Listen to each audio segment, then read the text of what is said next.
I now give the floor to the distinguished representative of Pakistan to introduce an address by the head of government.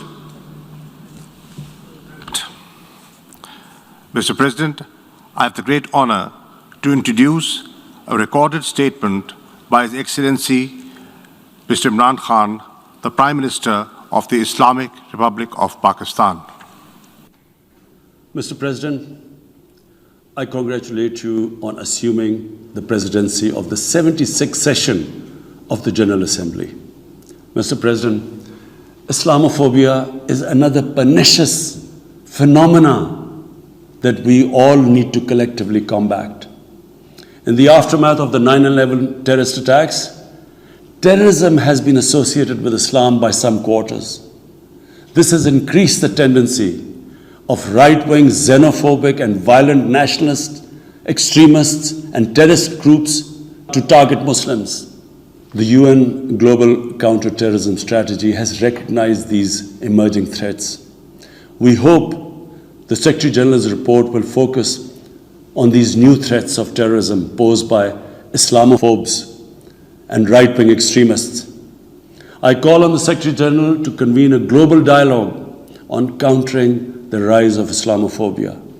Our parallel efforts at the same time should be to promote interfaith harmony, and they should continue. Mr. President, the worst and most pervasive form of Islamophobia now rules India. The hate-filled Hindutva ideology propagated by the fascist RSS BJP regime has unleashed a reign of fear and violence against India's 200 million Muslim strong community.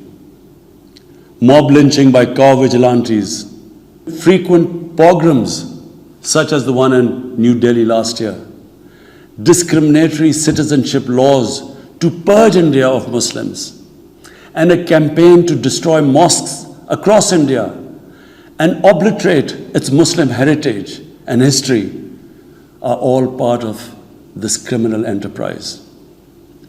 New Delhi has also embarked on what it ominously calls the final solution for Jammu and Kashmir dispute. It has undertaken a series of illegal and unilateral measures in occupied Jammu and Kashmir since 5th August 2019. It has unleashed a reign of terror by an occupation force of 900,000. It has jailed senior Kashmiri leadership, imposed a clampdown on media and internet, violently suppressed peaceful protest, abducted 13,000 young Kashmiris and tortured hundreds of them. It has extrajudicially killed hundreds of innocent Kashmiris in fake encounters and imposed collective punishments by destroying entire neighborhoods and villages.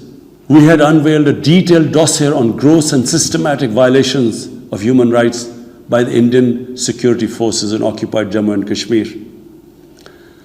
This repression is accompanied by illegal efforts to change the demographic structure of the occupied territory and transform it from a Muslim majority into a Muslim minority. Indian actions violate the resolutions of the United Nations Security Council on Jammu and Kashmir. The resolutions clearly prescribe that the final disposition of the disputed territory should be decided by its people through a free and impartial plebiscite held under the UN auspices. India's action in occupied Jammu and Kashmir also violate international human rights and humanitarian laws, including the 4th Geneva Convention, and amount to war crimes and crimes against humanity. It is unfortunate, very unfortunate, that the world's approach to violations of human rights lack even-handedness and even are selective. Geopolitical considerations or corporate interests, commercial interests, often compel major powers to overlook the transgressions of their affiliated countries. Such double standards, and the most glaring in case of India, where this RSS BJP regime is being allowed to get away with human rights abuses with complete immunity.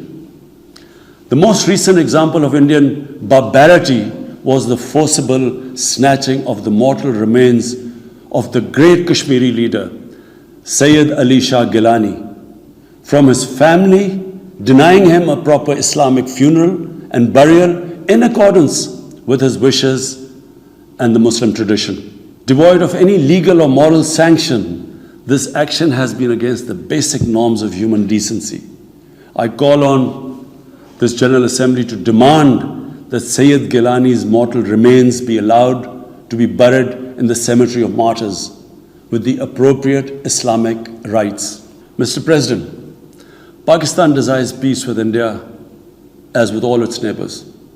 But sustainable peace in South Asia is contingent upon resolution of the Jammu and Kashmir dispute in accordance with the relevant United Nations Security Council resolutions and the wishes of the Kashmiri people. Last February, we reaffirmed the 2003 ceasefire understanding along the line of control.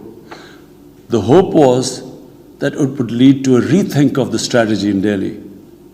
Sadly, the BJP government has intensified repression in Kashmir and continues to vitiate the environment by these barbaric acts. The onus remains on India to create a conducive environment for meaningful and result-oriented engagement with Pakistan. And for that, it must do, number one, reverse its unilateral and illegal measures instituted since 5th August 2019. Secondly, stop its oppression and human rights violations against the people of Kashmir. And three, halt and reverse the demographic changes in the occupied territory. It is also essential to prevent another conflict between Pakistan and India.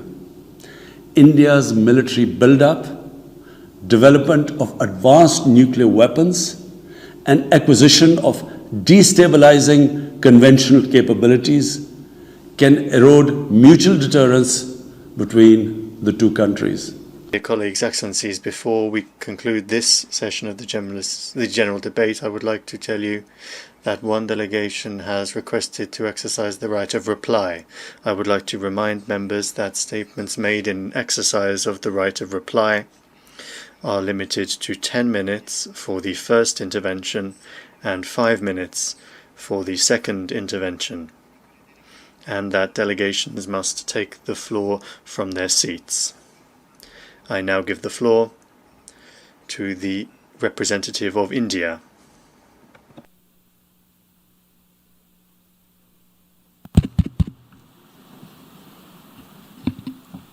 Mr. President, we exercise our right of reply to one more attempt by the leader of Pakistan to tarnish the image of this August forum by bringing in matters internal to my country and going so far as to spew falsehoods on the world stage.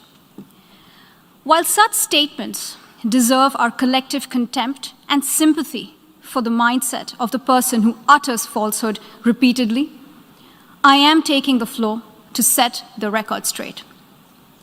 Regrettably, this is not the first time the leader of Pakistan has misused platforms provided by the UN to propagate false and malicious propaganda against my country, and seeking in vain to divert the world's attention from the sad state of his country, where terrorists enjoy free pass while the lives of ordinary people, especially those belonging to the minority communities, are turned upside down.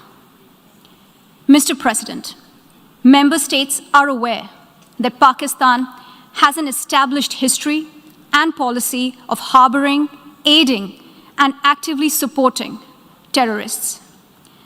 This is a country which has been globally recognized as one openly supporting, training, financing, and arming terrorists as a matter of state policy. it holds the ignoble record of hosting the largest number of terrorists proscribed by the UN Security Council. Mr. President, we marked the solemn occasion of the 20th anniversary of the 9/11 terror attacks just a few days back. The world has not forgotten that the mastermind behind that dastardly event, Osama bin Laden, got shelter in Pakistan. Pakistan leadership continues to glorify him as a martyr. Regrettably, even today, we heard the leader of Pakistan trying to justify acts of terror. Such defense of terrorism is unacceptable in the modern world. We keep hearing that Pakistan is a victim of terrorism. This is the country which is an arsonist disguising itself as a firefighter. Pakistan nurtures terrorists in their backyard in the hope that they will only harm their neighbors. Our region, in fact, the entire world, has suffered because of their policies. On the other hand, they are trying to cover up sectarian violence in their country as acts of terror. Mr. President, this is also the country that still holds the despicable record in our region of having executed a religious and cultural genocide against the people of what is now Bangladesh. As we mark the 50th anniversary this year of that horrid event in history, there is not even an acknowledgement, much less accountability. Today, the minorities of Pakistan, the Sikhs, the Hindus, the Christians, live in constant fear and state-sponsored suppression of their rights. This is a regime where anti-Semitism is normalized by its leadership and even justified. Dissenting voices are muzzled daily, and enforced disappearances and extrajudicial killings are well documented. Mr. President, unlike Pakistan, India is a pluralistic democracy with a substantial population of minorities who have gone on to hold highest offices in the country, including as President, Prime Minister, Chief Justices, and Chiefs of Army Staff. India is also a country with a free media and an independent judiciary that keeps a watch and protects our Constitution. Pluralism is a concept which is very difficult to understand for Pakistan, which constitutionally prohibits its minorities from aspiring for high offices of the state. The least they could do is introspect before exposing themselves to ridicule on the world stage. Finally, Mr. President, let me reiterate here that the entire Union territories of Jammu and Kashmir and Ladakh were, are, and will always be an integral and inalienable part of India. This includes the areas that are under the illegal occupation of Pakistan. We call upon Pakistan to immediately vacate all areas under its illegal occupation. Mr. President, allow me to be categorical about India's position. We desire normal relations with all our neighbors, including Pakistan. However, it is for Pakistan to work sincerely towards creating a conducive atmosphere, including by taking credible, verifiable, and irreversible actions to not allow any territory under its control to be used for cross-border terrorism against India in any manner. I thank you, Mr. President.